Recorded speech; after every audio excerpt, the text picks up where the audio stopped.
All right, we're going to cover one detail from each section of the form. Now, these details, like if you fix it in the white and yellow belt section, they'll probably apply to the green belt section, blue belt section, and so forth. First thing we're going to think about is how our feet look on the power stances. And for you guys, that's going to be moves 1, 2, and 3. We'll work the footwork of it next. So think about like, imagine like being on a railroad track. I'm going to have one foot on this side, one foot on this side. They're both going the same direction. They're both going parallel. This is going to be a lot more stable stance. Well, it's called a power stance. Should be really powerful.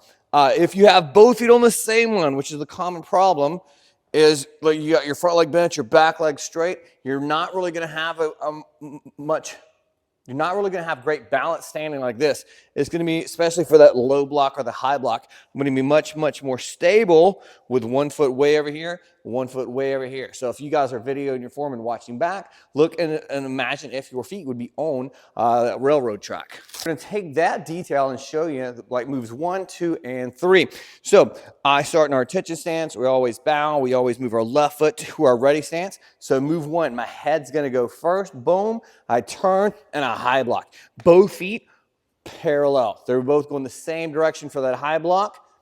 As I step together, my feet touch. This is going to be really critical. Most people, or a lot of people, skip the step and they go kind of together, or they just kind of go like this. So from this stance, both feet this way, I step together, head turns, I go the other side, both feet again, straight forward, parallel. Imagine that same railroad track we practiced. Head's going to turn.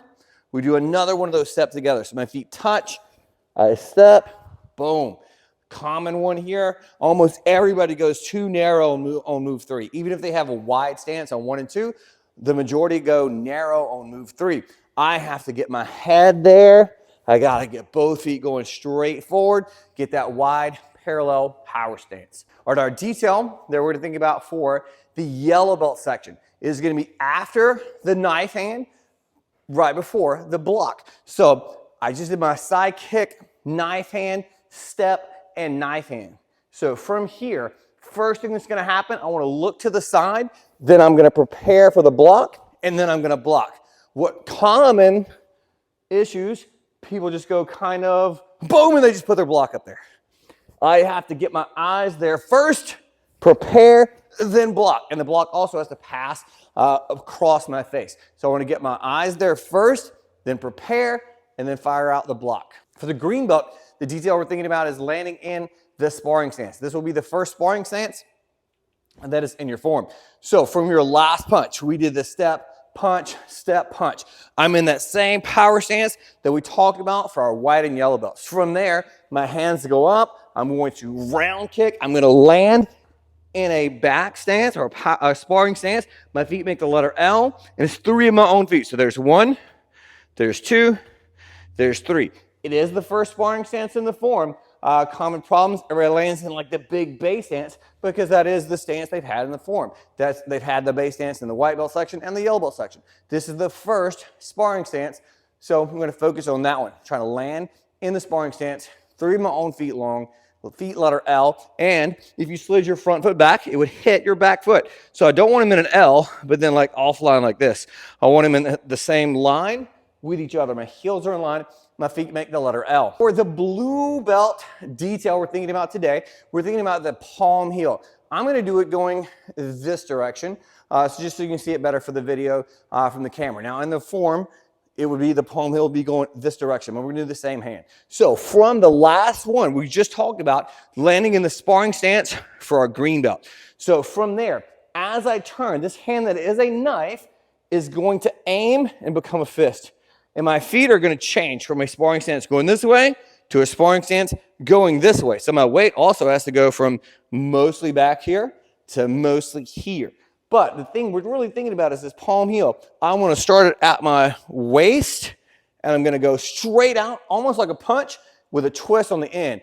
Common problems we see on that one is people just kind of turn it or kind of go kind of sideways, almost more like a back fist. So at the camera, it would look like this. So from the end of the green belt section, I aim, my weight shifts to the back leg, my palm heel prepares on my side, palm heel straight forward.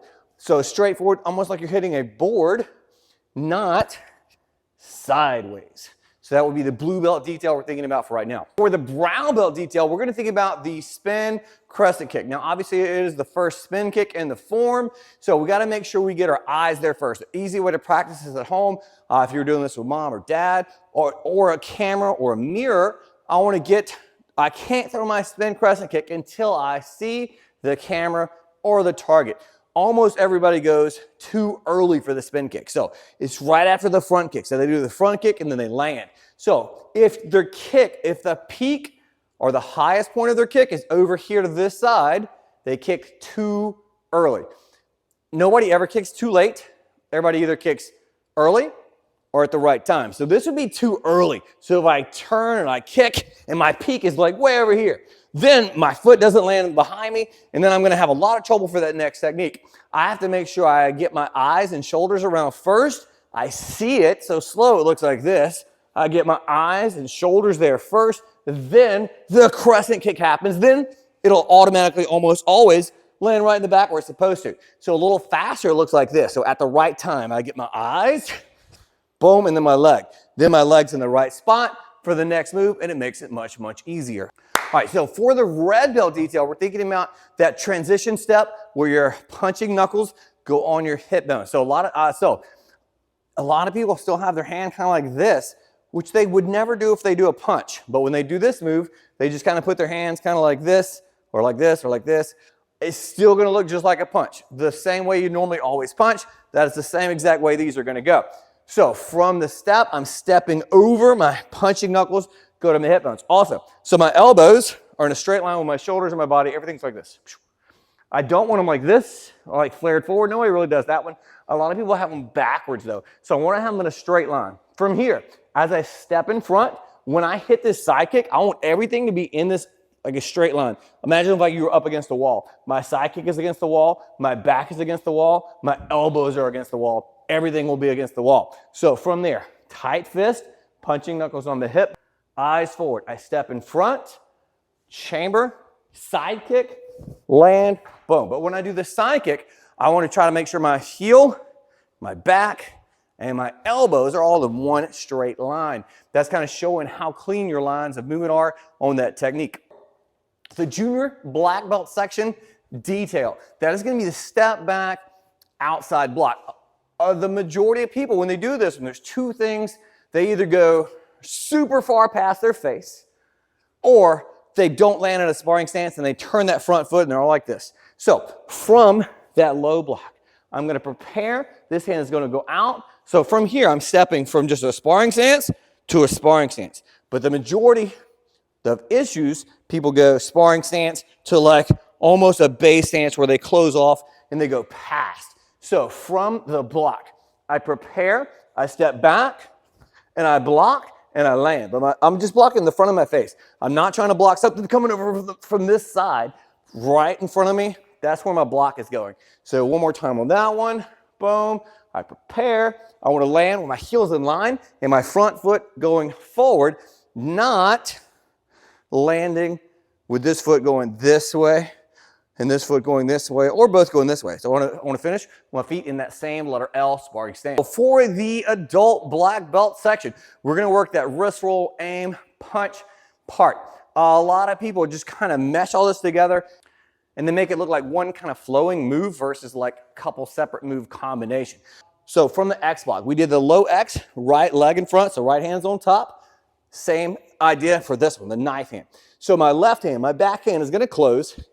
It's pretty much going to stay there. You think about going to flex your muscle. Like you're just going to make a muscle. Like old move was called a muscle block. So the other hand is going to roll all the way around and show this position. So what I don't want to do is kind of go like this, where it's just kind of, you didn't really see anything. I want to show the judges that all these different techniques. So I'm going boom, close, roll, aim. Now when I aim, this hand pulls all the way back to my side and my elbow's tucked. It's not flared out.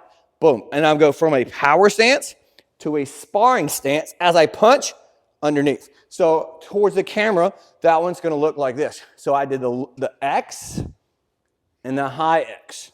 Close, roll, aim. But the aim is fast and it has like a definite stop. Boom. So I show that. I punch underneath. That's the detail we're thinking about for the adult and the youth section. Comment below if you have a question on a technique that we haven't covered. So like what detail or technique would you like to see one of our staff guys cover for you guys?